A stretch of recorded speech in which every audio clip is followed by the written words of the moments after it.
How do I balance my lifestyle with my diabetes needs? It's all okay for some retired person who's sitting at home who has all the time to look after his or her diabetes. But I am a busy person.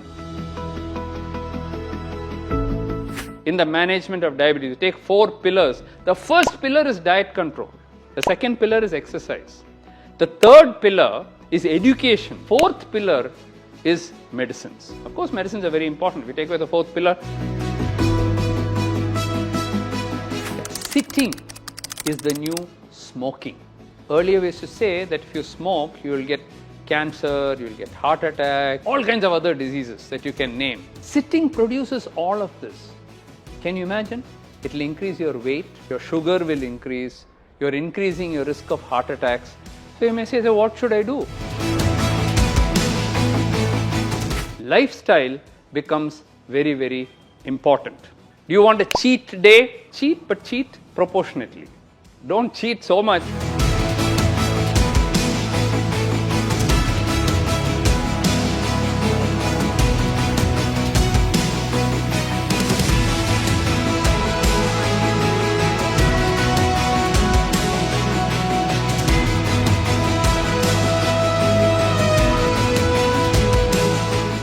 Hello everyone, welcome to the next video in my channel about diabetes.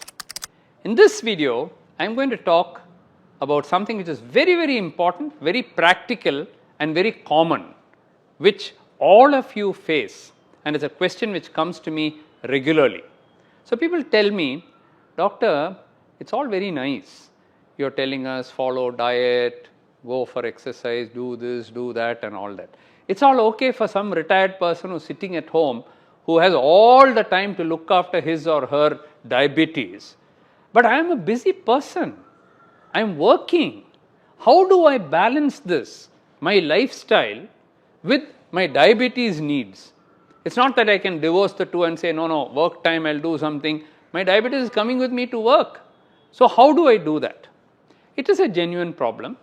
And it's not an easy or one-size-fits-all kind of solution which I can give you. For example, if you're doing 1 week night duty and another week day duty, and it keeps changing like that, week to week your lifestyle has to change. So it's not easy. But having said that, there are certain things, certain tips which I'd like to give you at the workplace, which will help you not only to keep your sugar under control, your diabetes under control, but also improve your health. So what are these tips? Number 1, today they say that sitting is the new smoking. So what does it mean? Earlier we used to say that if you smoke, you will get cancer, you will get heart attack, you will get all kinds of gangrene and all kinds of other diseases that you can name, you will get if you smoke. Sitting produces all of this. Can you imagine? It will increase your weight, your obesity levels will increase, your blood pressure will increase, your sugar will increase, you're increasing your risk of heart attacks. So you may say, so what should I do? Not sit at all. Well, there are people doing that actually. They use tables to stand, they don't use chairs at all, they do walk the talk. So all talks are, around a hall you go, and as you walk, you talk and finish your meetings. Those are a little extreme. They're good to say and they're good to show in a video show or in a movie and so on. Practical life, it's not very easy to do. When sitting is bad, what do? Why don't you try getting up every hour for a minute or two? Okay, you finish 1 hour, either you go to the toilet or you drink some water or you just change the subject. You know what? Not only it will break that sedentarism, which is one of the major causes of all lifestyle diseases, but also give you that movement, and more importantly, your brain after 1 or 2 hours is going to get fatigued. When you just get up, change the scene and come back, you're coming back with renewed energy, with new spirit, and you can actually perform better. Breaking that sitting habit at least once in every hour for 1 or 2 minutes is very important.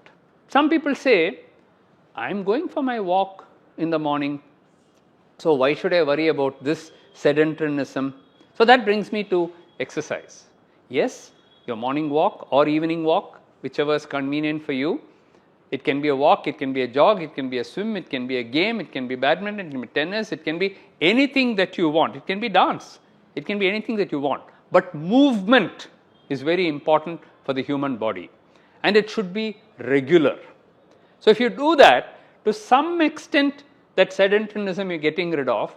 But let me tell you that even if you've done a 1 hour walk in the morning, if 8 hours you're going to sit without getting up and without stretching yourself, without moving about, it is an independent risk factor for heart and for diabetes. So apart from doing that morning walk or evening walk, you must still break that sitting habit.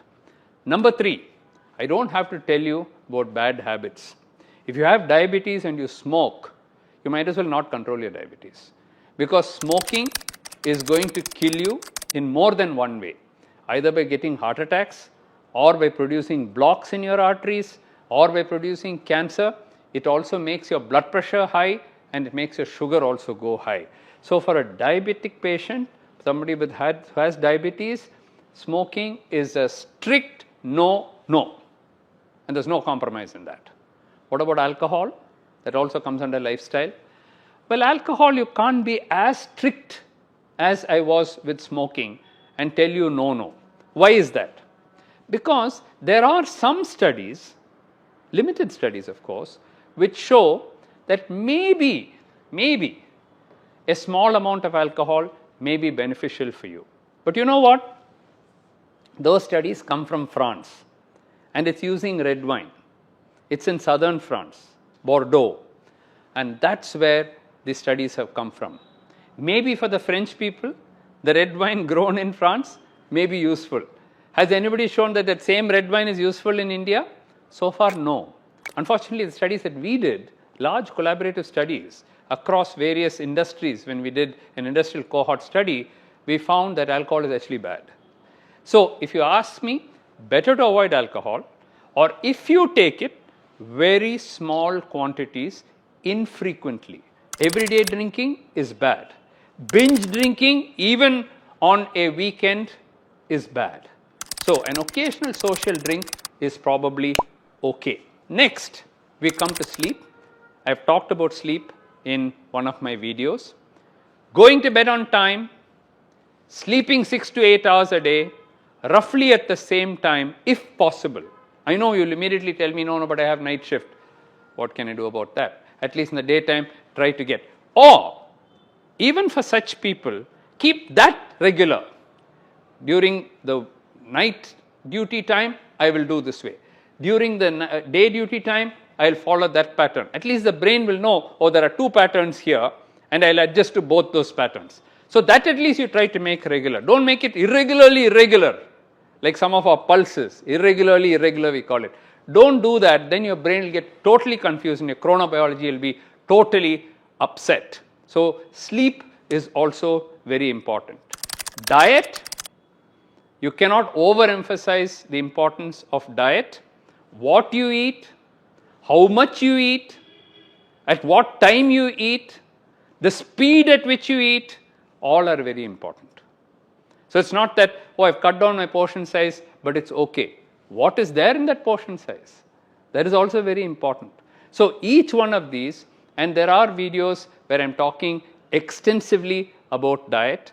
Please watch some of those videos, which will tell you all that you need to know about diet. But let me underscore the fact that without some healthy eating, mindful eating and healthy eating, there is no treatment for diabetes at all. Because the first pillar in the management of diabetes, you take 4 pillars. The first pillar is diet control or healthy eating or medical nutrition therapy, as we call it. The second pillar is exercise. The third pillar is education, understanding the importance of 1 and 2. And only the 4th pillar is medicines. Of course, medicines are very important. If we take away the 4th pillar, the whole building will collapse. But the first pillar is diet and the second pillar is exercise, and therefore lifestyle becomes very, very important. The most disciplined person lives the longest and has the healthiest and happiest life. This is what I have learned in my life after 50 years of working as a doctor. Many of my patients, believe it or not, have celebrated their 100th birthday. Not after they got diabetes when they're 99 and then they became 100. They got it when they were 30 years old or 40 years old and then lived for 60, 70 years and crossed their 100th birthday. Many have now completed 100 years of age. Almost considered impossible because the average lifespan of an Indian male is 67 years and for females it is 69 years. This is people without diabetes.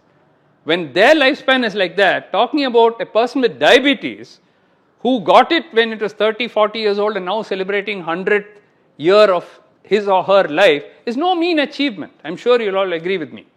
Why am I telling you this? Because they hold the secrets of longevity, of happiness, of healthy life.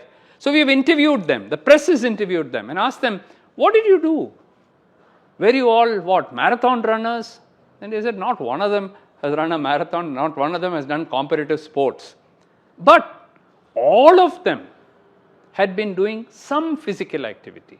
Maybe a 30-minute walk, just a brisk walk. That's all they did. And they lived up to 100 years. I am a young boy. Volleyball. Caravan. Then I know some of the media people asked them, have you ever eaten a sweet in your life? I said, are you joking? I do eat sweets once in a way. It's not that I've never eaten a sweet, but I've been observing my diet in moderation. Moderation is the key. Whatever you do, do in moderation. Very often my patients come and ask me, it's very easy for you to say, doctor, but we have diabetes, you don't have diabetes. So you will tell us don't eat sweets. I said, I never tell you not to eat sweets. I'm telling you do it in moderation. Do you want a cheat day? There's another tip for you. You want a cheat day? Cheat on a Sunday. Okay? But again, how much you cheat on a Sunday? Don't buy a whole box of gulab jamun and finish it on that Sunday because this is my cheat day. Have one gulab jamun if you like, or if it's badam halwa that you like, take a small portion of it. I love it, by the way. So if you really want to have a cheat day, cheat, but cheat proportionately. Don't cheat so much that your next whole week's thing has gone because you cheated so much. But human beings are like that. We need little encouragement. We need little cheat days. We are not all saints who follow a strict rule and so on. But having said that, if you have no discipline at all, if you don't go for your walk, you don't get up in the morning, you don't do your exercise, you don't do your yoga, you don't do your pranayama. Most important thing I think of all this is pranayama. Because it's that breathing that you do which keeps you healthy, it keeps you happy, it keeps you tension free. It definitely reduces the sugar and the blood pressure. Yogic exercises are also very good. It keeps you flexible. In one of my videos, I've talked about the FAR principle. F-A-R. What is this FAR principle? F stands for flexibility. You must be able to rotate your body so that it remains flexible and supple. This will prevent you from falling when you grow older. A stands for aerobics, and aerobics is walking, jogging, dancing, running, swimming, you name it, any games that you play, where oxygen is burnt. So that is called aerobics. And what is R? R is resistance training. You have small weights. It can be just a bottle of water, which you take, or it can be dumbbells, it can be anything. Small weights for your biceps, for your triceps, and then squats and sitting up, push-ups, pull-ups. All this builds your shoulder muscles, your pectoral muscles, your thigh muscles, and makes you strong. If you have strong muscles, then insulin resistance comes down, your blood pressure comes down, and you can prevent heart attacks and keep your diabetes under control. As you grow older, something happens. Your muscle tends to go away, and it gets replaced by fat. We call that a sarcopenia. And that is the basis for most diseases which occur in old age. These people I told you about who lived up to 100 years of age, they did not have sarcopenia because they've looked after themselves. They've been doing gentle exercises. They've been exercising not just their body but also their mind. And therefore, they did not develop dementia. They kept their mind, it's like a gym for the mind. They've been doing puzzles, crosswords, Sudoku, chess they played. Something they did, they kept adding things, they kept writing things. So keep your mind and body active and healthy. And you should start this not when you're 40, 50, 60 years old. Start it when you're 20 years old. When you get your first job or you're just out of college, that's a time when you tend to put on weight. So if we start a regular routine then, let me assure you that not just diabetes, but none of the lifestyle diseases that are killing people today will affect you or your family. So wish you all the very best and hope to see you soon in one of my next videos. Thank you for watching.